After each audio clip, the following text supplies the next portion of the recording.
dédé àsìkò yìí o láti ìkànnì BGI TV bàbá gbàgede ìmọ̀ TV ẹ káàbọ̀ sórí ìròyìn àgbáyé wa fún ti dédé àsìkò yìí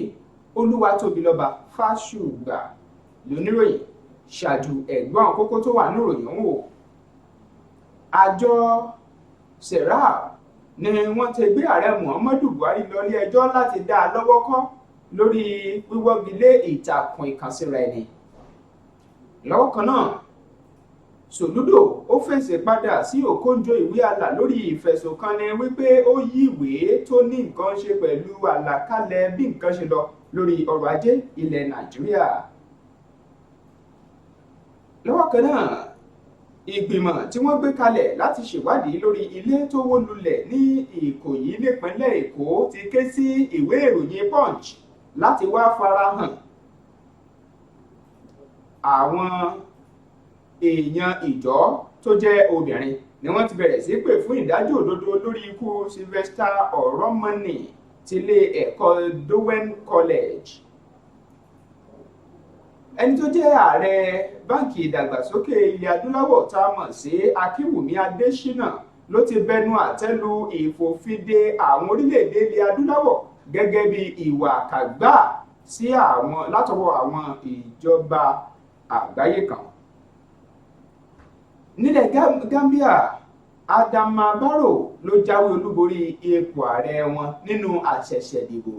ìyàn wọn. Lọ́kàn náà ọmọ ilẹ̀ Mexico kan tó jẹ́ ọmọ ọdún 14 bìnrin tí wọ́n fẹ́ fi fọ́kọ ló mórí lé ibòmíì tó sì sá kúrò nílùú. Ọ̀pàrà ó ti sọ fún àjọ tó ń rí sọ̀rọ̀ bọ́ọ̀lù aláfẹsẹ̀gbá nílẹ̀ Nàìjíríà láti ṣe mẹ̀dọ̀nà kí wọ́n má sì fọwọ́ júwèlé fún Raw tó jẹ́ akọ́nimọ̀ọ́gbá fún pẹ̀lú ẹgbẹ́ bọ́ọ̀lù Super Eagles. Kí n tó mẹ́kúnrẹ́rẹ́ ìròyìn wá ẹ má gbàgbé o lójú òpó YouTube wa ẹ tẹ bàbá gbàgede ìmọ̀ TV ẹ subscribe ẹ like ẹ kẹ́ ẹ tí aago rán ni létí kẹ́ ẹ sì tó pin fáwọn ẹlòmíì. Ẹ wo ojú òpó Facebook yín ẹ tẹ gbàgede ìmọ̀ with Aláwìyé Adébáyọ̀ lórí ti Instagram ẹ tẹ gbàgede ìmọ̀ _22 lọ́wọ́ àṣàlẹ̀ yẹn ẹ rí ẹ̀rọ ìbánisọ̀rọ̀ kan tó ń lọ lójú amóhùnmáwòrán yín ẹ dè é kẹ́ ẹ sì mú kẹ́ fi kàn sí aláàpolongo ọjà wa. Ìròyìn ọ̀rọ̀ yìí lẹ́kùnrẹ́rẹ́ àjọ oníbàṣepọ̀ ọlọ́rọ̀ ajé tó tún jẹ́ alákòyawọ́ ajàfẹ́tọ̀ọ́ nílẹ̀ Nàìjíríà tá a mọ̀ sí serap òun ló ti kọ ìwé ẹ̀sùn jáde tó sì gbé e lọ síwájú ilé ẹjọ́ gíga ìjọba àpapọ̀ tó fìdí kalẹ̀ sínú Àbújá láti fi dá ààrẹ Muhammadu Buhari lọ́wọ́ kọ lórí ìwà ìbófinmu kan tí wọ́n ní ààrẹ Muhammadu Buhari ń wù pẹ̀lú bí ó ṣe wọ́gi lé ìtàkùn ìkànsíra ẹni tá a mọ̀ sí telecommunication networks eléyìí táwọn èèyàn máa ń lò láti fi kàn síra wọn pera wọn lórí ẹ̀rọ ìbánisọ̀rọ̀ láwọn agbègbè kan ní orílẹ̀-èdè Nàìjíríà. Àjọ serap ó ní ó ké gbàjarè yìí sóde sílé ẹjọ́ bẹ́ẹ̀ ni wọ́n tún fi sínú ìwé ẹ̀sùn náà pé kí wọ́n dá mínísítà fún ìbáraẹnisọ̀rọ̀ àti ọrọ̀ ajé ìgbàlódé ẹni tí í ṣe Issa Pantami lọ́wọ́ kọ́ pẹ̀lú serap òun ló ti ń ké sí ilé ẹjọ́ láti tètè gbégbé sí akin ní kánmọ́nkóbó kí wọ́n má sì ṣe fààyè gba ìwà ìtẹ́tọ́ ọmọnìyàn lójúmọ́lẹ̀ eléyìí tí ìjọba lábẹ́ ìṣèjọba ààrẹ Muhammadu Buhari tó ń wù láti má jẹ́ káwọn èèyàn fi láǹfààní àti lè ṣe bó ti tọ́ àti bó ti yẹ tó lábẹ́ òfin léyìí tí yóò máa mú ìdìmẹ́rí bá ìbáraẹnisọ̀rọ̀ àwọn èèyàn. Lọ́wọ́ kan náà ni wọ́n ń ṣàlàyé nínú ẹ̀sùn náà tí wọ́n buwọ́lù tí wọ́n gbé lọ síwájú adájọ́ Ahmed Mohammed eléyìí tó wà ní ilé ẹjọ́ ẹlẹ́ẹ̀kẹrin léyìí tí yóò máa gbọ́ ẹjọ́ náà ní ọjọ́ 11 oṣù kínní ọdún 2022. Ẹ̀wẹ̀ ẹni tó ti fìgbà kan rí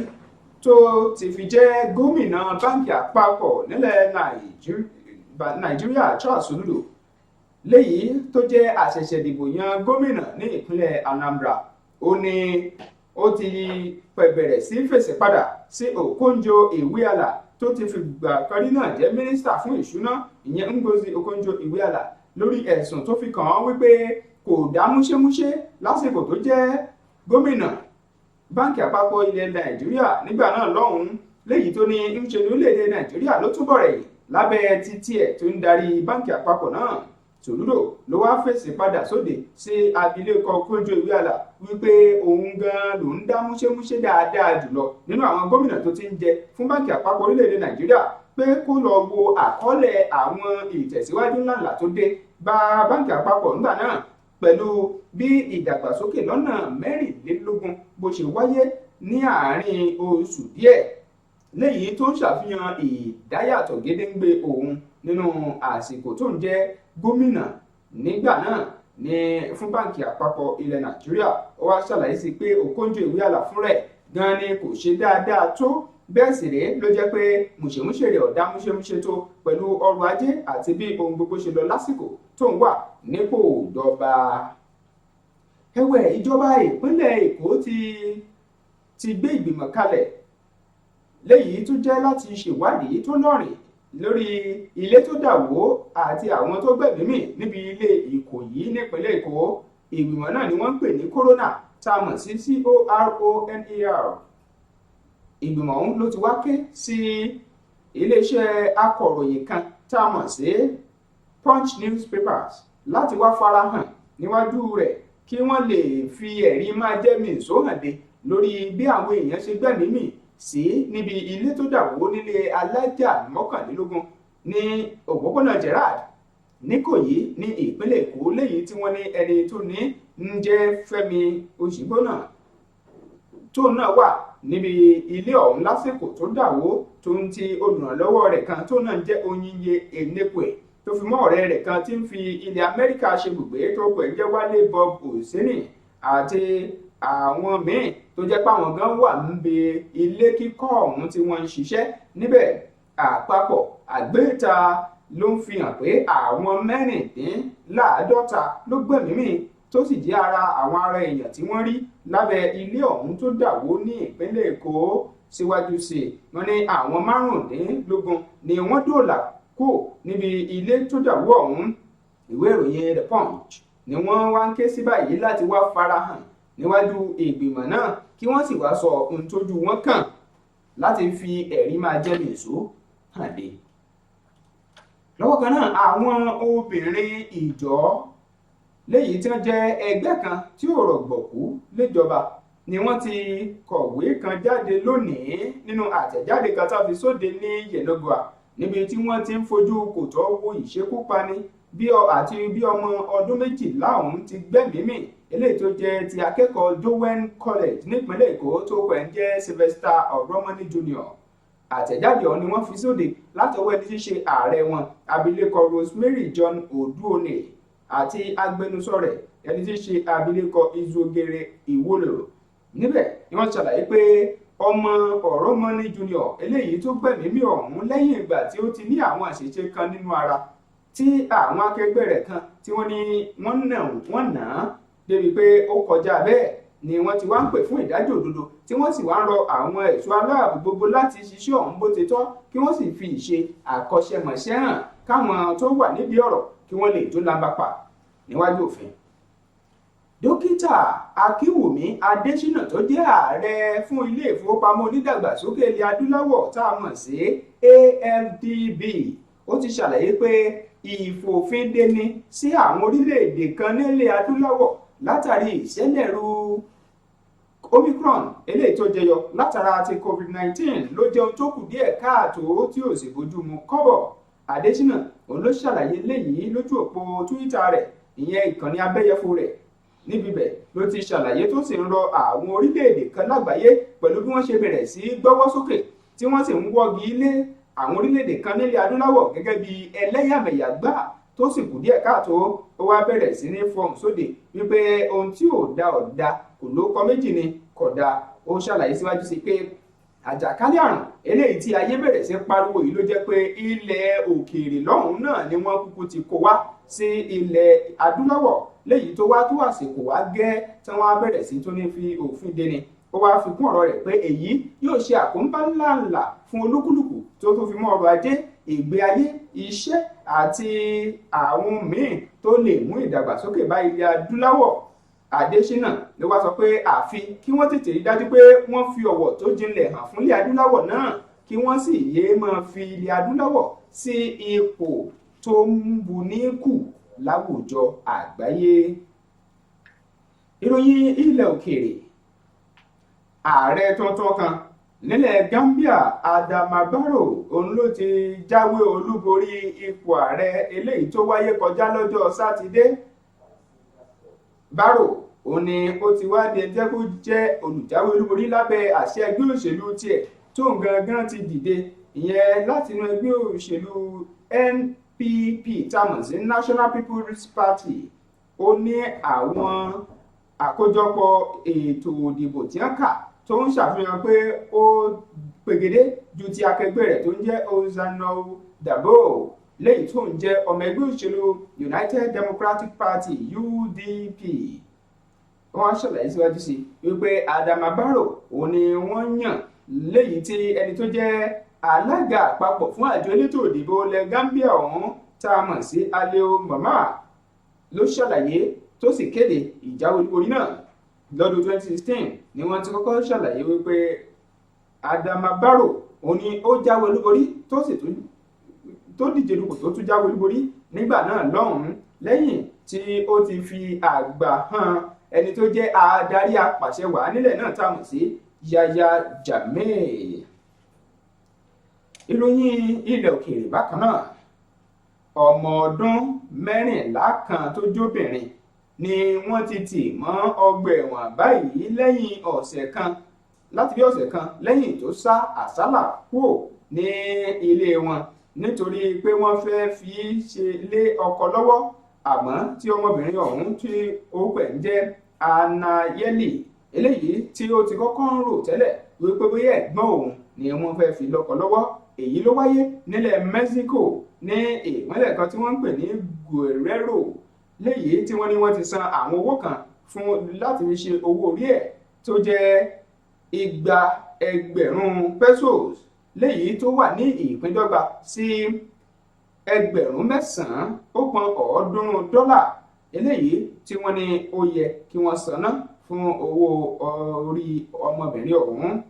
Anayela ó ní ó ti wá bẹ̀rẹ̀ sí ló ti sá lọ kúrò nílé ní àsìkò tí wọ́n ń gbìyànjú àti ṣe kùkù kẹ̀kẹ́ fún ti ìgbéyàwó rẹ̀ eléyìí tí wọ́n ti pa ẹran màálù tó tún fi tó bí wọ́n ti ṣe ta tẹ́ǹtì àti bí wọ́n ti bẹ̀rẹ̀ sí dámúso tí wọ́n ń dáná lọ́tún lósì láti máa fi gbáradì lọ́jọ́ náà pé àwọn fẹ́ ṣe ìgbéyàwó fọ́mọ léyìí tí ó sì máa gba ilé ọkọ rẹ̀ lọ gẹ́gẹ́ bí ìyàwó ọ̀sìngín. Lákòótán nínú ìròyìn eré ìdárayá, agbábọ́ọ̀lù kan tó jẹ́ ìlúmọ̀ọ́ká Godwin Opara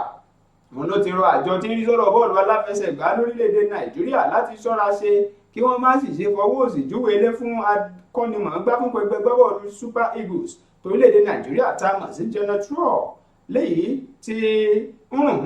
ọ̀rọ̀ kan ti ń jẹ jáde lórí ọ̀rọ̀ ẹ̀ lẹ́yìn ìgbà tí ó gbá àmì ayò pẹ̀lú ilẹ̀ Cape Verde nígbà náà léyìí tó jẹ́ àmì ayò kọ̀ọ̀kan pẹ̀lú ilẹ̀ Cape Verde.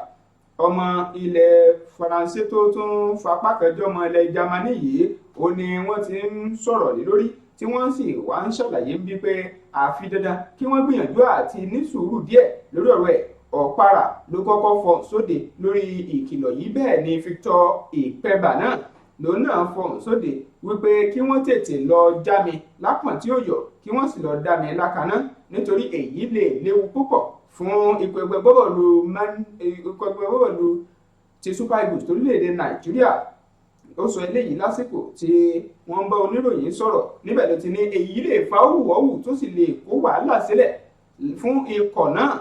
léyìí tó sì lè léwu jọjọ. Èyí ló pin ìròyìn àgbáyé wa fún ti dédé àsìkò yìí. Ẹgbọ́n àkókò nú ẹ̀ lẹ́ẹ̀kan sí. Mo ti kà á fún yín wípé àjọ alákòyawọ́ Serap ó ti kọ̀wé ẹ̀sùn sóde láti fi pe ààrẹ Muhammadu Buhari àti mínísítà tó wà fún ọ̀rọ̀ ìbáraẹnisọ̀rọ̀ àti ọrọ̀ ajé ìgbàlódé Issa Pantami lẹ́jọ́ o. Ẹ̀rí gbọ́ lọ́wọ́ kan náà wípé